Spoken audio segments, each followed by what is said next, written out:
All right, so I recently picked up a pair of sneakers available on Nike's website right now. I had to get a pair of these. I couldn't really pass it up because I do have the original pair as well from 2003. So this, I absolutely remember when these dropped. I actually got a bunch of these from like Marshalls and stuff, like for $40 each. Back in the day, I sold a couple of them on eBay and then kept a couple of them. My brother actually still has a pair of these, the original ones. I actually ended up rebuying these from like Index PDX because they had a bunch of them that were brought in. But Nike just dropped them again. This is the Air Zoom Spiridon Cage. And I wanted to give you guys kind of a look at these and just give myself a look hand in hand next to the original pair. So kind of crazy. I actually haven't looked at these side by side yet, so I don't know if it's an exact copy or if there's a little bit of a variation from the originals. But side by side, looking them over, it looks pretty much like they did their homework here, and they did a nice job bringing these back. But this is a pair from 2003. The retail wasn't that expensive on them back then. They did kind of raise them now. For some reason, they're 170. I'm not loving that. But they did have a couple retros, I think, in 2020.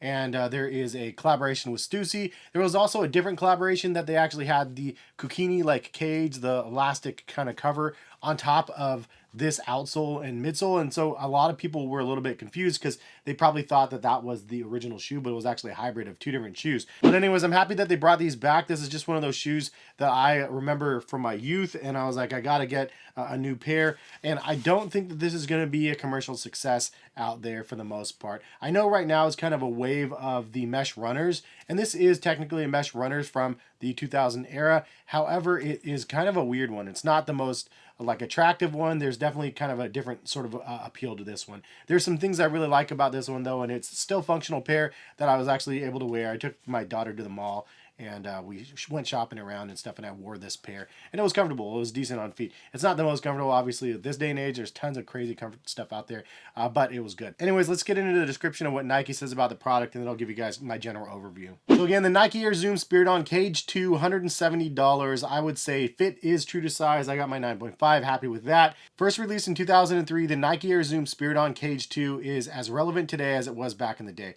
Featuring OG design lines and cage zoom air unit, it gives you a responsive ride with the early 2000s style. It's light, it's flexible, has a full length foam midsole, has durable traction, durable rubber pods on the outsole provide traction, and then a mesh upper. Let's check the weight on these things, because I actually remember these being super, super lightweight. It's 11.1 ounces. So that's crazy, because like this was like the craziest lightest thing that I remember, but now you have like the Fuel Cell Rebel V4s, which are like 7 ounces or something like that. So this is like a brick almost comparison to that.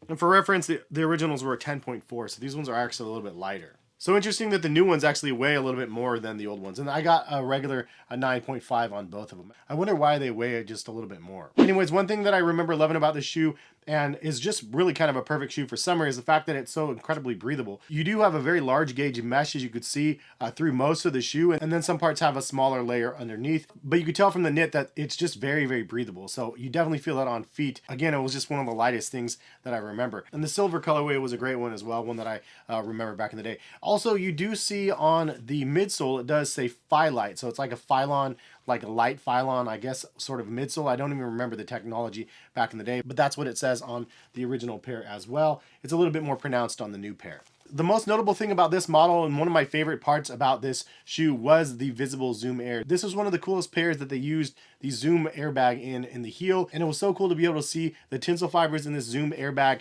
back here, and if you squish down on it, you could literally see the columns like collapse and then snap back.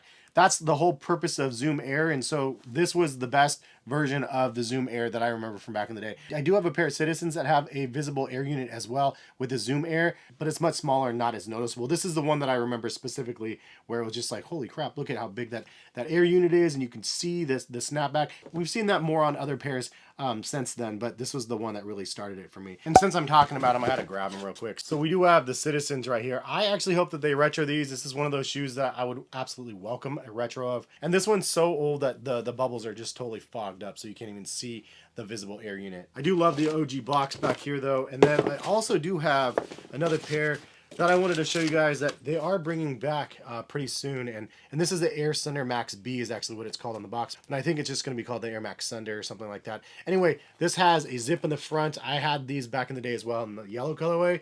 Absolutely love them. This one has a leather cage. The other one that I had like a neoprene sort of cage. But these are super rad as well. I love having like just OG like original pairs. And this one's not even my size, but it was in such good shape online that I was like, I gotta get a pair of them. This was years and years ago. I just wanted to see them in hand again. So can't wait for the retro of those as well. Anyways, a side-by-side comparison. How true are these to the original? I would say they did a lot of things very, very good. The materials and stuff look great. The mesh looks exactly the same for the most part. The laces, the lace enclosure. The only things that I noticed that were a little bit different, the silver piping is a little bit brighter on this pair. That could just be because it's a new pair, but it's noteworthy. Also on the heel section, you could see that the sewn area down here is actually a little bit smaller than on the original pair. The original one has like twice the size of the sewn back section. Also, the oval logo back here is actually a little bit bigger on the new pair. And speaking about a little bit bigger, the Nike swoosh on the side is bigger on the new pair versus the originals as well. As I mentioned, the Phyllite name is actually a little bit more pronounced on the new pair than the original. And then the other thing that I noticed is probably the biggest change between the two, and that is the eyelets at the very top are actually gray on the original and they are clear on the retro. And then the last big change is the insoles. Obviously they had a little bit of a different design with the red on the insole versus the Nike Air Zoom on the new one. It would have been cool if they used the same print. But honestly, I mean, this is a really, really great version of the original. It's such a great pair of sneakers that nobody's probably going to be interested in buying. But as soon as I saw them, I was like, dude, I got to get my hands on a pair of those. Have the original ones in the same exact colorway. Probably the only person to have both of them in the world because nobody cares about them. Maybe, I don't know. Leave a comment in the comment section if you guys enjoy the video because this is just another fun one. For me, part of the reason why I just enjoy sneakers, I mean, is just because of sneakers like these. They're so future thought driven and stuff. The way they have the air in the midsole, and now we have Vapor Max and all sorts of crazy stuff out there. And it's been fun to be able to see the evolution of air. And it's nice to get a pair in hand and reflect on a little bit for you guys. Anyway, if you guys are interested in buying a pair, I'll link them in the description, take you over to Nike. And if you guys use my links in the description, it does give me a little bit of a kickback and it lets Nike know that you guys saw the video. Greatly appreciate it. Anyway, hope you guys have a good rest of the day. Thanks again for stopping by and watching. If you guys noticed anything else different between the original and the retro from the pictures or from my video or personal knowledge, leave a comment in the comment section. But I appreciate y'all for watching. Have a good one though. All right, peace guys.